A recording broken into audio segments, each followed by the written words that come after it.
3, 2, you're on. Well, you did a few films for HBO. We talked about American Family Revisited and Elvis 56. But then you went back into the dangerous Raymond's mode and did Life Inside the Big House, Inside a Big House. Could you just talk about how that project came to be? Well, Doing Time was an HBO documentary, and I think what had happened was another producer had come to HBO suggesting the film, and they had a judge that he wasn't macho enough to make the film, and they needed someone who was a little bit more able to go to prison. I did not meet this person, so I don't know who they were referring to, and called me and said, would you be willing to go down to Washington, D.C. and see if you could get permission to get into the Lewisburg Federal Penitentiary to do this documentary. And all you have to do is, talk your way in. Easier said than done. I have to say, Alan has talked us into the most unlikely places. But this is really a good story. He does it over and over. So anyway, I don't know what I'm getting myself amazed. into. I go down with a couple of HBO executives, and Larry Adam, who's now head of the Sundance Channel, and Dalton DeLon, who's an executive at WIDA, who were working with Sheila at the time. And it's the Justice Department, and part of one of the divisions of the Justice Department is the Federal Bureau of Prisons. This is a federal penitentiary we're trying to get access to. So I'm doing most of the talking. It's these like 6 guys, chewing paper clips, staring me down. And I'm presenting this, obviously what must have seemed like a pie in the sky notion, that they grant me unfettered access to the penitentiary to come and go as I want over a period of a month or so, to film in the cell blocks, in the prison yard, using the verite technique. And it was the kind of response was sort of, you got to be kidding, we've never given this kind of access. Again, going back in television, so this precedes Lockup and all these shows that are now quite commonplace. And although many of them I think are done in state penitentiaries, I don't know how many federal they got into. But anyway, somebody on the panel says to me, the Justice Department, is there anyone that we can call who will vouch for you, that will say that, you're the kind of person we should let into a federal penitentiary? And we had done another documentary, which we kind of passed over, called Police Chiefs, for public television, around the time of Madness in Elvis 56. I think we were doing all 3 at once. One of the 3 police chiefs was Daryl Gates, the Los Angeles LAPD chief, who recently passed away. He was the kind of infamous police chief who was in the William Parker tradition of sort of law and order. His career kind of crashed and burned, I guess, with the Rodney King episode. But at the time, he was still, thought of in law enforcement circles, let's say, as a preeminent figure. He had, among other things, invented the SWAT team concept. So he was a legend in his own time. Now, after we made that film, Daryl wrote us a letter on LAPD I bonded very well with Daryl. Saying, if you can believe this, Dear Alan and Susan, I was, very happy to be part of your PBS documentary, The Police Thieves. And this is, he actually said, you are the only honest journalists who have ever covered me in my life as police chief of the LAPD. So the guy says to me, have you anybody can vouch for you? So I said, how about Daryl Gates? And they all went, Daryl Gates. I said, I have a letter I can fax you, in which he says how much he enjoyed the experience of being in our documentary. That cemented it. We were in like Flint. So I think but we weren't in. We actually. They did not allow me We in. is mostly me. They didn't allow me in because the woman, they just felt very unsafe. Well, this was not a prison that had women employees. No. Now things have changed. Some state prisons we've gone into since then, women are like, in charge of the cell blocks. How things have changed. But this was not the case. But at this time, I wasn't allowed in, and I also had just had the baby, so I had a choice between having an infant or going to prison. So I chose to stay home. Happily chose to stay home. But it was a moment when Alan packed the car and went down the road, and I wasn't there. That was a sinking moment when I really. Now, what did you want to convey with doing I time? really had no idea. I mean, it was like I had never. We had done a juvenile justice documentary where we had been in a juvenile facility, but I had never been in a big-time prison. And I think part of what they had in mind, they being the prison authorities, were that that I was gonna somehow, because I think I had also shown them the police tapes, and I think they had. That also is a pretty good calling card for law and order people. And I think they maybe had the idea that I was going to sort of portray the life of a prison guard or corrections officer, as they would like to probably have them called, in a sort of favorable light and all that. But once I got into it, it was sort of a much more complicated story. There was a mix of this is the East Coast Federal Penitentiary that has mafia, drug cartel people, terrorists, people like that. Surprisingly enough, the problems I had, and this has been borne out by some other people I know who tried to make prison documentaries, were really with the corrections officers themselves, not the inmates. Inmates were thrilled I was there. They were, most of them were, let me put it that way. They were happy to be interviewed and come in their cells and talk to them. Sometimes they were testy. I like to say that, my interview, for example, with Herbert Sperling, who was the New York end of the French Connection heroin smuggling ring and was doing life in prison at the time. I assume he still is. And his job was as a janitor on the cell block. Was interviewed by me, behind the camera while he was mopping the floor. And when I asked him if he minded doing these menial things, he sort of blows up and, gets really angry at me. And it was kind of your situation not really trained for in the Columbia School of Journalism, interviewing big-time drug smugglers. But, there were other people within the prison I felt were, interesting. And in some ways, I should add the Federal Bureau of Prisons grew to regret it, the experiment. I don't believe they ever allowed another documentary filmmaker in that prison. And the film ends up, it's really, I would kind of characterize it as HBO at its hardcore best. It was kind of a glimpse inside a hidden world at that time. It had a lot of great characters, among the criminals, and they made no attempt to really censor me as I walked around. That was the sort of bizarre part. I have to give them credit. They lived up to their end of the bargain. They let me in. They let me walk around. The warden sort of, checked in on me occasionally. Even suggested a couple of times interesting inmates that I might interview. Alan is forgetting the death threats that he got. I did end up overstaying my welcome, as they say. There was a particular group of inmates who were not too thrilled that I was there. He was there 5 consecutive weeks. Who got really tired of me being there. I think that was as far as they started sending death threat notes to the warden, who advised me that I might think about wrapping it up at some point. It also won a National News Emmy for directing and nominated for an Academy Award. And according to Sheila, I don't have any first-hand knowledge, was an influence on the HBO series Oz. Apparently the creators of that series studied the film quite closely. You talked to a number of lifers. Do you think everyone ultimately wants to tell their story on a camera? Yes.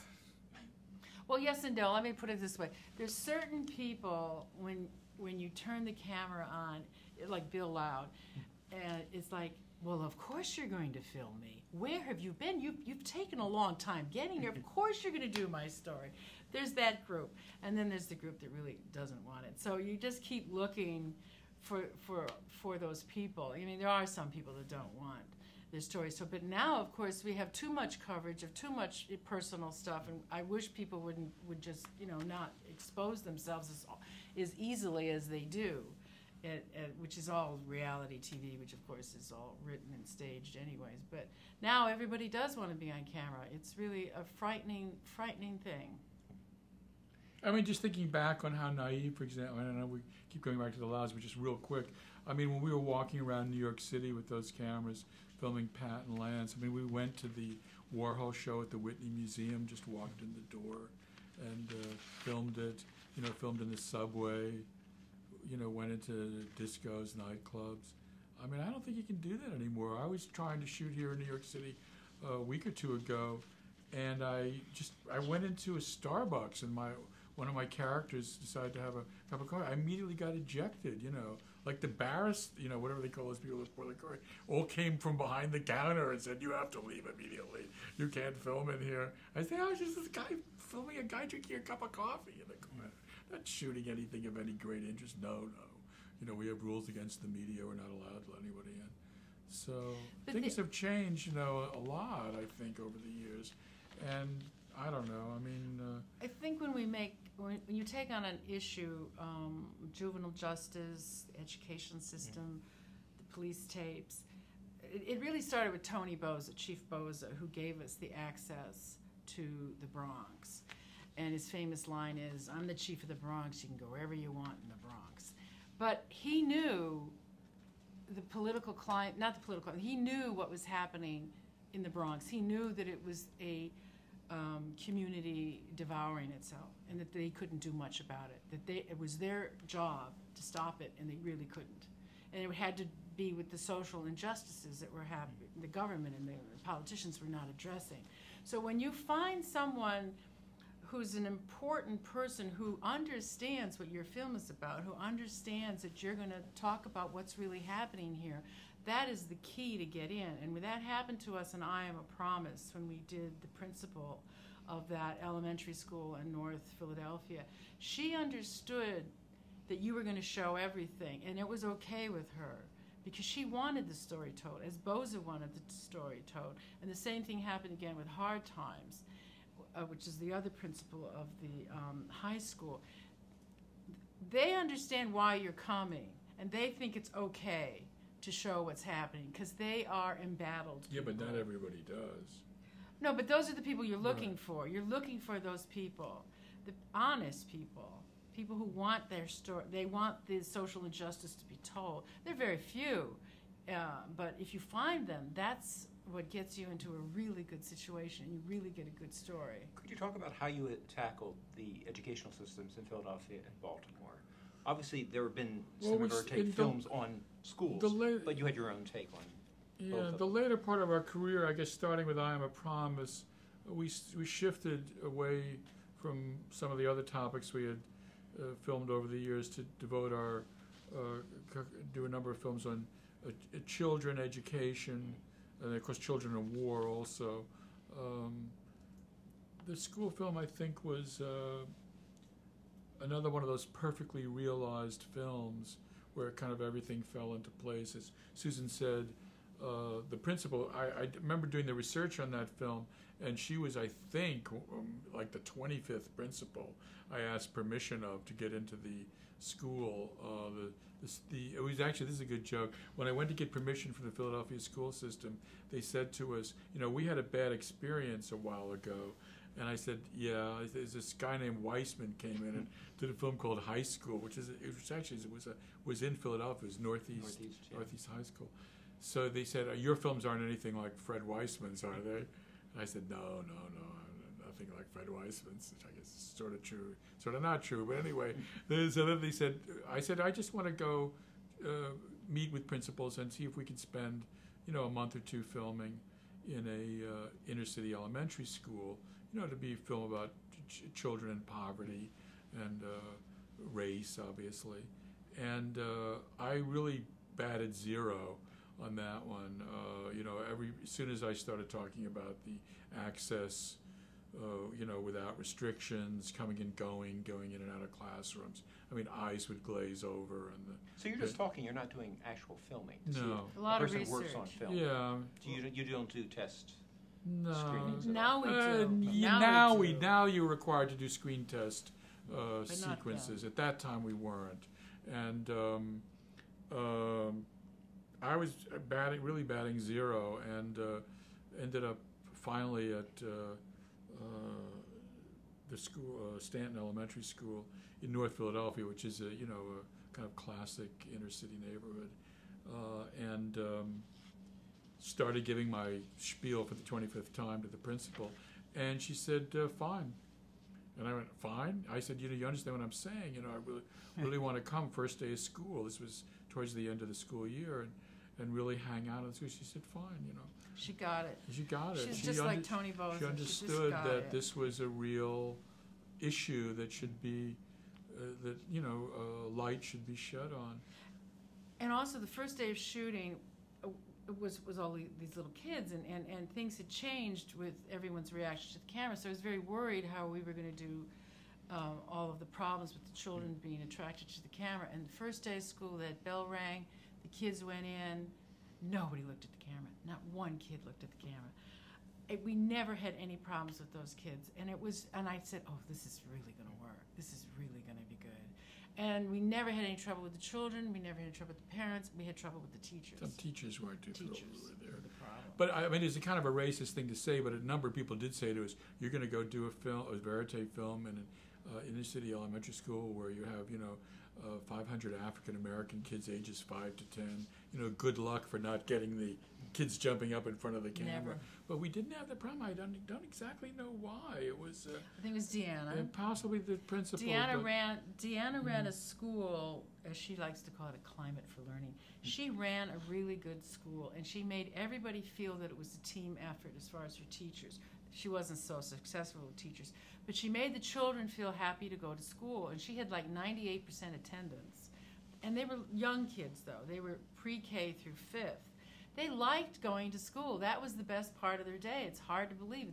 At that age, that was the best part of their day. They liked that school, and she made it a very happy place for them. Did you know what the narrative arc was going to be of that film? Or? No. No, but I think that we realized pretty early on that no matter how nice this principal was and how dedicated she was, that she was fighting an uphill battle, and that the test scores weren't that positive.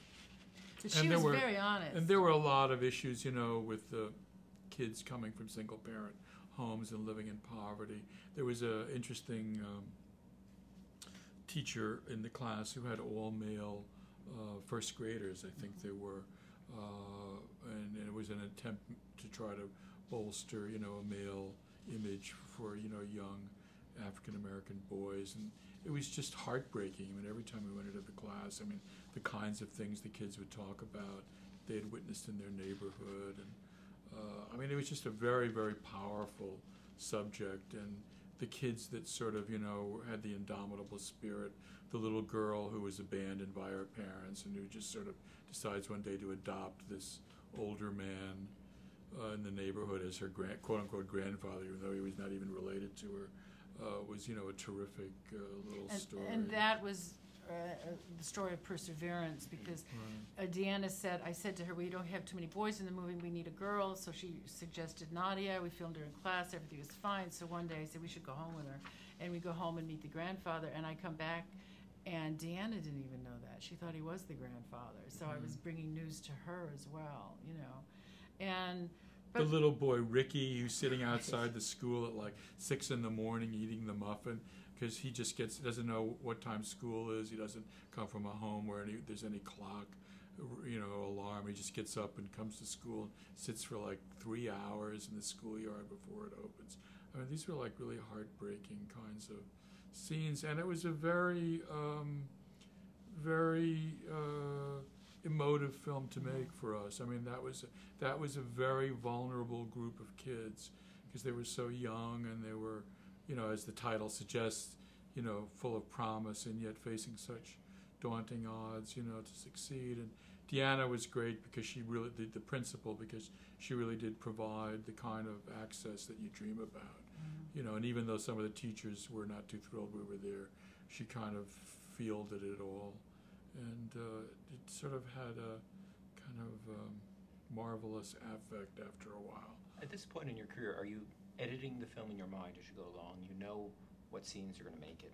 Or do you still have to wait until you get to the editing table to really put this thing together? That one, I think we did actually a lot of editing along the way. I think we. It's an interesting question. Now I do. Now that we've had so many years working together and so much footage, I do know what's going to make it and what's not going to make it when it's happening, you know. But you know, you continue on because you never know what happens in the editing room because even now we're editing a film that I thought was done, and we have to re-edit it again, and you go back to scenes that you thought weren't going to make it, and you give them another chance. So it's interesting that you have to give everything the benefit of the doubt and keep going, but sometimes you just know. Now you do after you work so long. That was an interesting. That was sort of underappreciated, I think, by HBO. I remember one famous screening we had with Sheila Nevins where she watched the film kind of, and when it ended, she said, "You know, you've just made a PBS documentary," as if, you know, we hadn't delivered the hard. You know, the only fight in this whole film was a kid hit another kid with a rubber band and then came to the principal's office and burst into tears, you know. So unlike Hard Times where we have a real fight in the hallway. So I think that the sense was we'd made a kind of quiet little film that was the polar opposite of something like Doing Time, which, you know, was like, you know, their hard-edged America. At the time, they used to have a banner called America Undercover, as if, you know, you were going to be taken into secret societies and all that. But of course, it, you know, hit a grand slam, won the Academy Award for. Well, you had won every award. Feature documentary. Up to that point. Prime what did the time Academy Emmy Award mean? Did that mean something special to you? Oh, it has to. Oh, sure. It has to. It's the leading line in your obituary, isn't it? That's what we did it for, wasn't it? Yeah, so we could have the lead in our obituary. Right. What's interesting is how people treat you, which is also interesting. If you say you won an Academy Award, you get treated differently. You get treated very nicely. But if you've gone to war zones and been at ABC News and you got to, you know, but somehow it's that piece of gold matters to everyone else a lot. Really. And now it's become really competitive for documentary filmmaking. Now it's very hard to win. Yeah, Very, really very hard. hard. And there's so many documentaries. Well, we were the underdog. No one, I remember get up that morning and the LA critics put their bets out on who's going to win, and we were nowhere near. We were like fourth down the list. And Alan was, I don't know, I somehow. We were against the War Room, D.A. Yeah. Penneback against the War Room, which a lot of people thought was the odds-on favorite to win. And we won. But we won instead. And that's where Susan had her famous conversation with Daniel Day-Lewis. Yes. At the, what do Yes. you call it? I just saw, Party afterwards. Right, we went to the governor's ball, and you know, it goes to your head. I have the gold statue. I can speak to God. Get out of my way. I'm going. So I thought, well, who do I want to? And the room was full of everyone: Clint Eastwood, Robert De Niro, Springsteen. He won that He night. won for the song for Philadelphia. Spielberg. I mean, pick the guy you want to talk to. I had a beeline for Daniel Day-Lewis because I knew he had seen my film, and I approached him, and I think, you know, he thought I was a crazed fan, of course, and I just said, "You saw my film. I know you saw my film."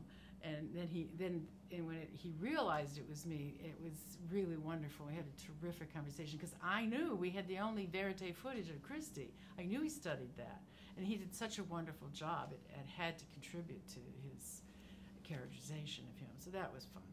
It was full circle on that one. Yeah, we also won a Primetime Emmy Award for Best Documentary.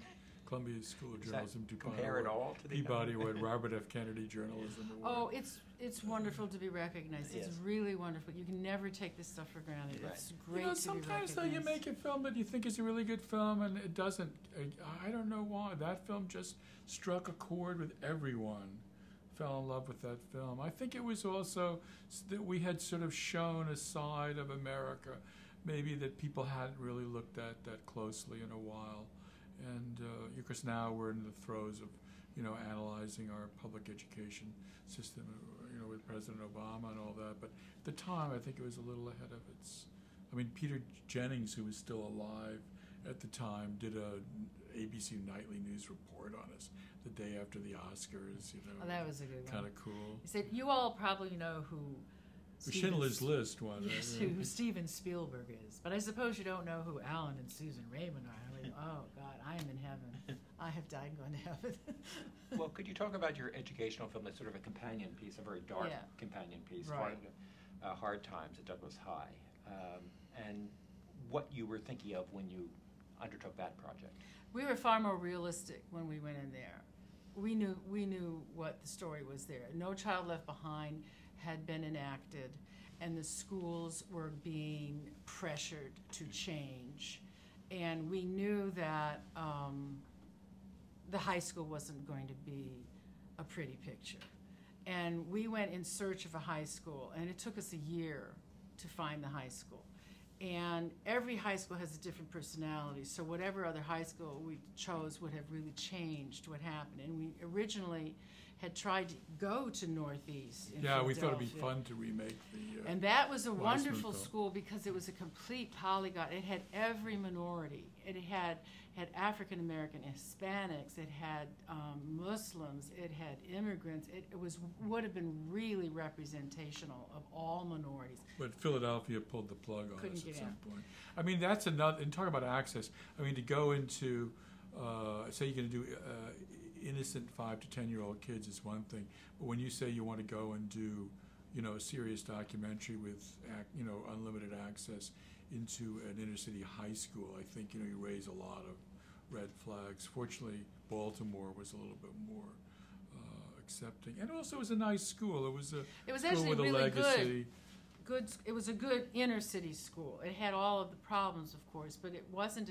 We didn't think it was a dangerous place when we were there. After we left, things changed a great deal because the officer quit and the new principal came in, and it really wasn't safe after we left. But when we were there and when we met Mrs. Grant, she once again understood what we wanted to do, and she also gave us complete freedom.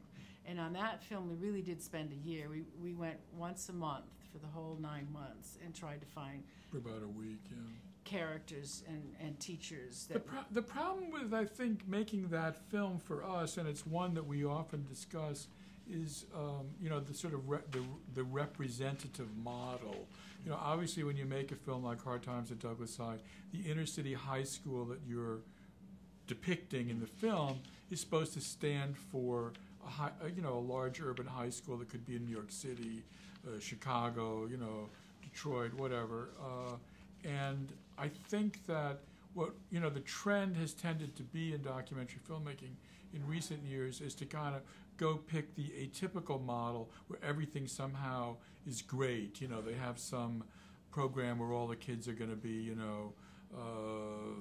science, prize award winners, or they're all math whizzes, or Charismatic. they have a super- band at the school and they're all going to end up at Carnegie Hall as the last scene in the film. And I think there's a place for those films, and I'm not knocking people who try to convey a positive message, but I think as social issue documentarians with a kind of a long track record, we made the decision, rightly or wrongly, that we wanted to show a school that on the surface appeared to be a nice school, but in fact was actually a failing school with a 50% dropout rate that had a very dismal future in terms of its academic achievement and what it meant really for the kids who were growing up. I mean, in that neighborhood that coincidentally, although it wasn't necessarily planned, it was the neighborhood that HBO's The Wire was set in, West Philadelphia. And in fact, I think in whatever the season is that deals with the junior high school kids, I think it's season 4 or 5, it looms as a character in that season series. And some people said it almost was like an episode of The Wire, in that it depicted sort of the harsh reality of the African American kids who had to grow up in that environment. I think things have changed since we did police tapes, because when you go to if you take on the law and order, you take on education, it's very complicated. And you as a journalist, you have to find an angle, you have to find your story, and you learn it. You learn exactly what the truths are, and then you try to do your best to tell some of the truths, because it's too complicated to tell all. But we are sensing now that people don't want those hard-hitting stories anymore. They really don't want to look at that truth anymore. When I tell you that it's a 50% dropout rate in 9th grade, that's pretty shocking and upsetting. But I get the feeling they don't want to know that. They don't really want you to throw that in their face. They really want you to find the 9th grade kid who's in the homeless shelter, who's been mentored by the teacher, who goes on to become, the AP kid. And I think they want these feel-good stories so they don't have to feel upset, at how bad our educational system is. And I just feel that Hard Times wasn't really what people weren't shocked enough to realize what we've done to these minority children. Do you think the right audience thought the audience that could make a change, or did they sort of just avoid it? The educators. The educators avoided it. I mean, the educators are in such big trouble, and now, of course, the Secretary of Education, Arne Duncan, is giving money out because in the Bush administration, it was No Child Left Behind had no money to make any changes. But if you go to a school and they don't have certified teachers, they're all substitutes or from another profession, and they don't even have books. I mean, the disadvantages of those children just keep mounting and mounting, and I don't see why people weren't more outraged about what has to be done. Well, again, I think it gets back to what's the purpose of the documentary. I mean, if the purpose of the documentary is to say there are schools that can achieve even under these circumstances, and here's an example, that's one thing.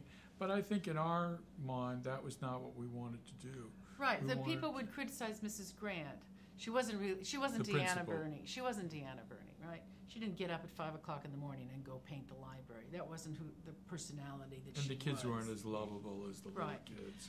But you try running a school without a budget. Go ahead. You try running a school without any books. Let's see what your average yearly progress looks like. She had a tough job, a really tough job. And that was the point. No one was helping her. And then you're going to sit back and say she's not a good principal? It's. It was an interesting experience, though, because it was kind of the polar opposite of I Am a Promise, which was beloved by everybody, and then this other film was adjudged really actually to be too hard-edged, almost like we had crossed some line again where we had shown, too much darkness and, depression and reality and all that. I mean, there's great worry in the documentary field that when you begin to show darkness, now there's dangers confronting you. Corporations will take you on, a lot of other things. It's much more dangerous now to show that darkness. Well, interestingly enough, when the show aired on HBO, the head of the Baltimore school system, who was a new head that had been brought in from New York City, wrote an editorial in the Baltimore Sun saying that he said Hard Times is real, and then he went through saying that everything in the film is right and correct. There's nothing, and this is all the things that are wrong with our school system. So if the head of the school system writes an editorial saying that was lucky. But that was lucky. But what happened was everyone who had given us permission had been fired by the time we went on the air. That's the public education system. They had resigned or had been fired because heads were rolling. So no one was left that had anything attached to our film. And also I think when you make long-form documentaries like we do that deal with serious social issues, I don't know that you should care about the immediate reaction after a while. Sometimes I think, when we made our film Children in War, I mean, one of the mantras we told ourselves, it was a film about children in Bosnia, Rwanda, Israel, and Northern Ireland, Palestine also, that it doesn't matter how this film is received. In fact, it was very well received because we're documenting something that should be looked at 50 years from now, the kind of genocidal warfare that took place in the world, towards the end of the 20th century. And I think sometimes you just have to take the higher ground. You just have to say, okay, some films win Emmys and it's great and all that, and some films maybe, upset people, and it doesn't really matter, because in the long run, they now with home video and the internet and all that, they have a longevity, and maybe they will be more watched years from now, or people look back at them and say, wow, it's great that somebody had the courage to make a film like that, even though probably when they made it, it wasn't, the easiest thing in the world. Well, you tackle controversial issues when people look back on your films. What do they think the Raymond's take will be on social issues? Do you have something that separates you from other documentary filmmakers? That's a good question.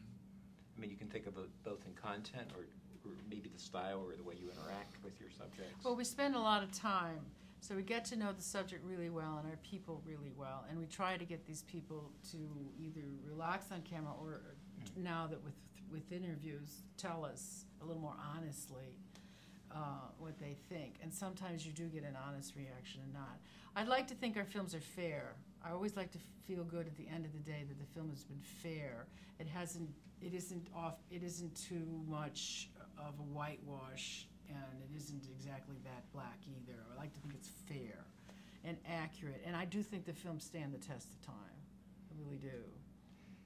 It seems now one of the great aspirations for a lot of students is to become a documentary filmmaker. How has the whole field changed since the Too time? many of them. Too many of us now. Right. Well, I think it is what I said earlier about the democratization of news gathering, through technological innovation. So just as that clunky, Sony reel-to-reel portapack was considered so threatening in 1975 when we used it to make police tapes and PBS rejected it for national broadcast, I think now, the world has come to the polar opposite of it, where anybody with, a little money can buy a digital camcorder and some editing software and make a documentary. So it's great in one sense. Everyone is empowered, but on the other hand, the numbers, I think, are out of proportion to places where you can show them, certainly on television. Well, now it's cell phone photography. Right, and I don't know. I mean, I think that it's not an easy career to navigate. It has pitfalls, and I think that although there are opportunities now that didn't exist for us when we were much younger, I think that there are also tremendous, just tremendous numbers, and it's so competitive now. When you read these figures that festivals get thousands of submissions, so where are all those thousands of films that didn't get shown at the festival, going to be shown? What place do you think documentary has, we'll say, in American culture? Why do you make documentary films, and how do you know if you're successful? Well, truth is stronger than fiction. The truth is always so powerful. And when you see something that brings you to a world that you didn't know anything about, that's also of great value. I mean, the role of a journalist is to shine a light in the cave. It's supposed to shine a light on something that people are overlooking, that they're not paying attention to, and make them pay attention to it. So there's the value of that. And it's also the mirror to society. You're holding up a mirror to society. And that's what happened with American Family. We can analyze that series from now until doomsday, but the truth of the matter is a big mirror got held up to America when they saw the Louds, and maybe people didn't like what they saw in the mirror. Maybe they found it interesting, whatever. And I think that that's something that documentaries, uniquely do. They basically are able to shed light on the world in a way that involves people, especially on television. It's such a democratic medium, where people, pretty much everybody has access to it. So when everything works correctly, I think even though maybe you don't hear about it directly, indirectly that a lot of people are affected. So maybe, a couple million people watch your show and learn something about inner city schools, or think of them differently, or see those kids that they cross the street to avoid when they're in so-called bad neighborhoods, in a different light after they watch something like Hard Times at Douglas High. I guess you have to have some belief that your work, influences opinion and shapes people's thinking. And usually you find out the audience responds. Because what's fun now is there's blogs and emails, and I have a website and people write to me, and that's more fun now because before it used to be the critic and it'd go on the air, and I always thought of it as a satellite launch, because the first time when police tapes went on the air and you went in your living room and you realized you had airtime. You had 90 minutes of airtime, and you had the possibility of reaching people. That was really exciting. But now the audience can call you back, and they can contact you, and that's fun. That's really fun. And let's not get into the state of television criticism. Right. This is a whole subject unto itself. Used to be very I guess you still have Tom Shales and a few others out there, but by and large, television criticism has been co-opted by a generation of writers who I don't think have that much to say anymore about television Or know their history. or know their history. So, in terms of topics that need to be uncovered for an American audience, what ones do you think still have to be explored, and which ones would you like to explore if you had the funding? Oh, gee, I don't know. Well, we're making our 4th education film, and now I know so much about our education system. I don't think I can do it again. I just don't. That's such a broken system, and I've tried to make 4 films to make you people, pay attention to the fact that we're not educating people, we're not teaching people to read. I don't think I can do that anymore, and I just hope that finally people will see education as priority. That was tough. That was I Am a Promise in Hard Times. I did a prison illiteracy film, and now we're working on a film on dyslexia, and it's all about people not being able to read, and that's a shame. How that impacts on their lives. How do you go about, has your methods changed when you're working on this current film in terms of research or in looking for characters? No, we pretty much stuck to this. I think the same.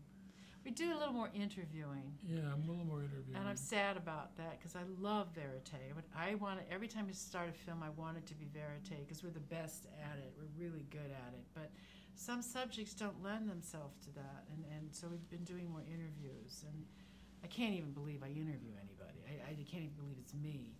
But now I've actually become pretty good at it, and you get to know people a different way, whether they're willing to share with you their stories. And sometimes I think, films just sort of have these, kind of interesting aspects to them. I mean, when Lance, for example, called us in 2001 and said he was dying, and could we come back and make one more film on, the Louds? I mean, that's, I don't think anybody else has. Aren't there like statute of limitations in people's careers, where you don't have those kinds of things? But for documentary filmmakers, what do you say at some point like that? Of course we'll come back and make one more film, And I think that, that makes the sort of a unique occupation, where you do form these, we believe, long relationships with people. And what was interesting, there's so many things going on with that phone call.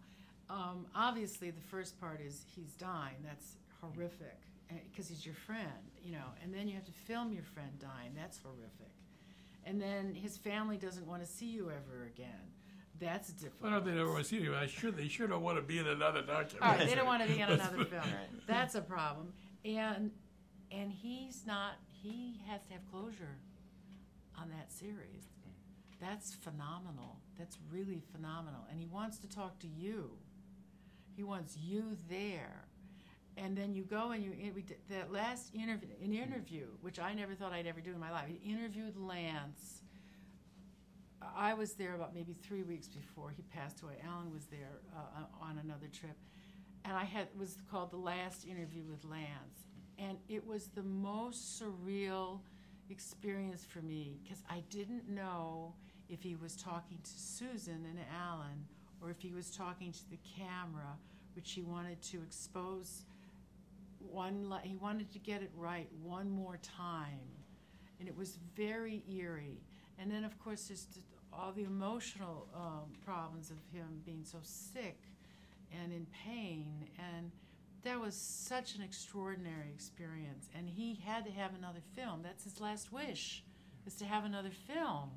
That's really a big responsibility to get that and film right. And that he really lived his life through television, and that closure that I think that he sought with making that documentary, really was some kind of strange alchemy between, people who've been on television. And he was deeply affected by it. I mean, it's one thing for Pat Loud to wring her hands as she does and say how hurt she was by the series, but Lance also was deeply affected and, carried a kind of persona, with him throughout his life of being frozen in time as that kind of wacky 20-year-old, gay kid in New York City that, at age 50, was kind of a difficult image to keep up after a while.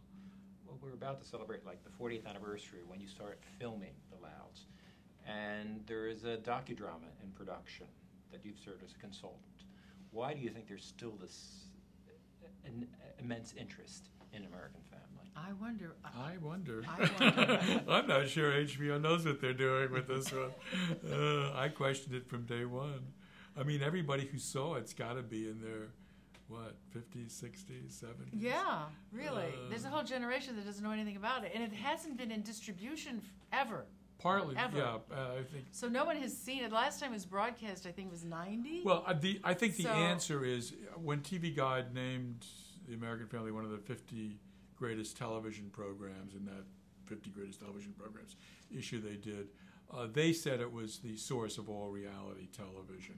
If you did one of those like rock family trees, we used to have like all the bands that one band begat, you'd have to put American Family at the very top, and then you'd have the Simpsons we mentioned earlier, but you'd also have the Osbournes and the MTV's The Real World. I think you have all the talk shows. I don't and- think you and would it have had Oprah Winfrey without go American on and Family. on and on. People coming on and talking about their personal So I problems. think the idea, if I can express it coherently, is that they think that by showing how the very first one kind of was made, the set in wheels the motion of sort of what became, eventually reality television or confessional television or intimate television. I don't know what the best phrase would be. It's going to be another life experience. First you see Steve Bochco Right. take your footage, and then you see the guy who makes Cops take your footage. Then you see reality TV put, like Real World take, springboard from your work. So now there's going to be a narrative version of you, and it's. In which we're characters in the movie. I hope I can be more relaxed and just let go and enjoy it for what it is. I think it'll be interesting. I think it'll be interesting to see what kind of response they get with the movie. But I think it's certainly yet another strange sort of turn in the road. We thought when we did the Lance Loud Death in American Family that it had ended for everybody, but I guess we were wrong. Well, you guys have had a long, illustrious career in documentary. Where do you think we are right now in the genre? Is it a good place, 2010, to get documentaries made, or is it harder than ever? Gee. I don't know where it's gone. I think it had some golden years before the recession, where everyone had access to equipment and could run around the world. There were a lot of theatrical Right. distribution. And there was an independent documentaries released, financed by independent people and movie studios and things like, or distribution people. But with the recession, things have gotten really tight, and I don't. It's really hard. I always question the theatrical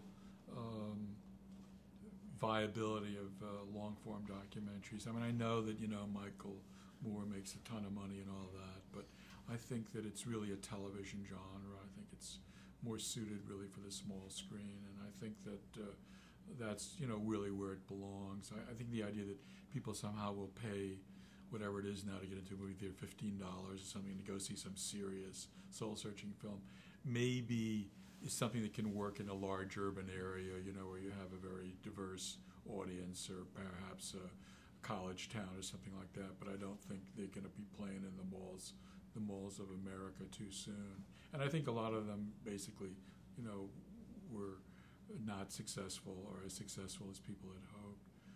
And as far as television goes, it's unfortunately it's the gatekeeper scenario. You like to think with all these channels that you're going to have, a tremendous variety of outlets for your work, but essentially, it comes down to some pretty big time corporations, still controlling things. Seems like there are two major players, HBO and PBS. You've succeeded with both. Right. What are the differences in just working with those two major players? Well, we haven't worked for PBS in a few years. The last film we did was The Congregation, that church documentary we did about the gay minister. But I think, obviously HBO has the capacity to fully fund documentaries if they choose to. Or certainly acquire them.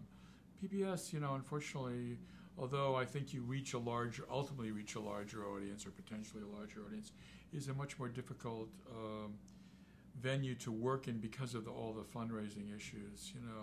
You can get part of the funding going, and then you got to get the rest. You have to bring in the finances. I have now had conversations recently with two they shall remain nameless, but heads of major public affairs departments at big-time PBS stations who've said to me, don't bother calling me with any ideas anymore unless you can come in with the funding. I mean, walk in the door and say, here's the idea and here's the people who are going to pay for it. But those days when you could go to a PBS station and just say, here's the idea, and they would maybe work with you to try to raise the money, I think, unfortunately, are no longer with us, or they're no longer with us for a while. And then with HBO, of course, you have to fit into their idea of what programming. Getting back to Sheila's line, you've made a PBS documentary. I think they have a very clear idea of what kinds of films work for them and what kinds don't. Although I think they've gotten much wider in terms of their selection in recent years. And a few wrap-up questions. What is your proudest achievement? You've done so many remarkable works. Is there one that we should first look at? Or is Obviously, police tapes. Yeah. American Family, obviously. A great pride in American Family. Children in War was a huge effort. It was really dangerous. It was really hard to tell that story. I had people come up to me, and after all these films we made, they say, film years I really like Elvis 56. It's like, okay. Yeah, that was fun. I don't know. I can't. Looking back on it, I don't actually have any. I mean, I have a few that I think stand out, but I don't think any single favorite. Well, we know all your achievements. Is there one film that you had a potential to make, and for some reason you just didn't have the time? You're working on something that you wanted to cover, and perhaps we'll do it in the future. Oh, we always want to do music films, and we never get thought. People don't think of us in that way, because Elvis was fun, and Sweet Home Chicago was terrific as Which well. is your film about chess records. Yeah. And we'd love to do more that type of cultural film. I mean, there are a number of artists who I think deserve to have films made about them that haven't had them done yet. Like whom? Little Richard is a good example. He's a man now, I guess, pushing 80, who is sort of, you could do a comparable film with him.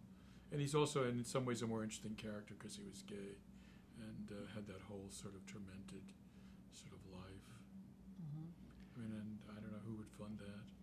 Yeah. So, now, what advice would you give to an aspiring young documentary filmmaker? Just make a film. You have to make the go film. out and make a film. You have to finish it. Finish the and film. have the experience. Hope for the best. I maintain that if you make an interesting film, someone will see it. I mean, maybe the festivals, won't necessarily recognize it, but I know that a lot of broadcast entities do screen, blind submissions, and if you have something that's interesting or unique, I think it could be a good calling you card. could be at the right place at the right time. You might hit a subject. It could be an unlikely subject, but you think it might make a good film. You should make it. And the other thing is you should finish it and keep faith in yourself, because nobody's going to believe it until you pull it together.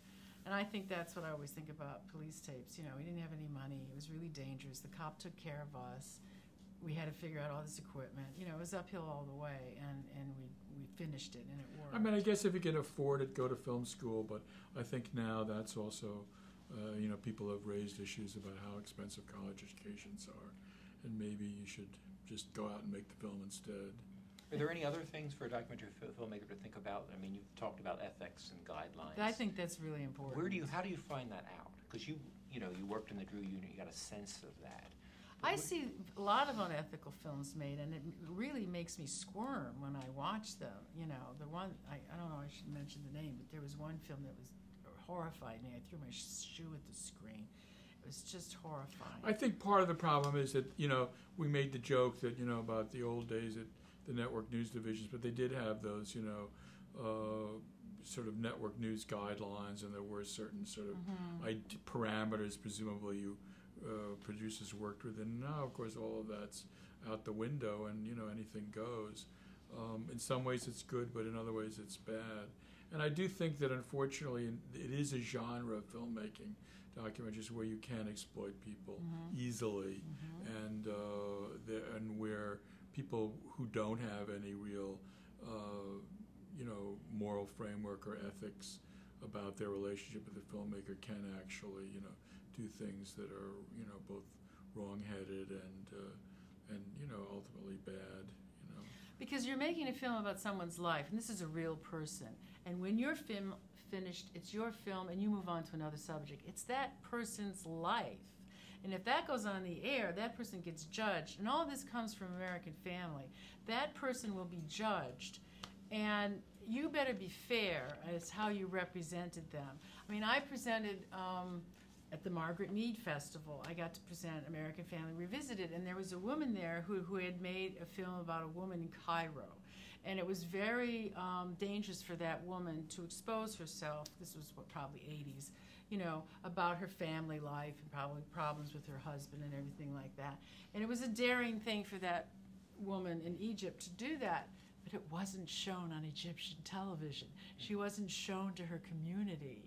It was a film that traveled, an ethnographic film that traveled to other societies. We put everything on TV, or we post it on YouTube, or we post, we expose these people thinking it's our job or it's a vehicle for us, but you have to keep remembering it's these people's lives. And that still goes back to AmFam, and I don't want to do that to the principal. I don't want to do it to the cop. I don't want to do it to the kids at the refugee camp. I just don't want to nail them for my purposes. It makes me very uncomfortable. We just have a few minutes left on the tape. Any final comments, Alan, Susan? Final comments. Shooting film is fun. It's really fun. It's all hard work and nothing's easy. Yeah, I mean, the nice thing about fun. documentaries is that every time you make a film, it's sort of beginning a new journey of sorts. If you do subjects that are as varied as we have over the years, you're entering maybe a different subculture or world. And I think it's a learning experience. You see how other people live their lives in different situations than maybe your own middle-class lifestyle. And, if you can support yourself doing it, I think it's a great profession. I think that's the if part, if you can support yourself. Films are less expensive now than they used to be in many ways. And I think it's a great genre of filmmaking, and one that, I think will always go in and out of fashion, but will still, survive. Okay, well, thank you very much. Thank you. Thank you for lasting the whole way. for hanging in there.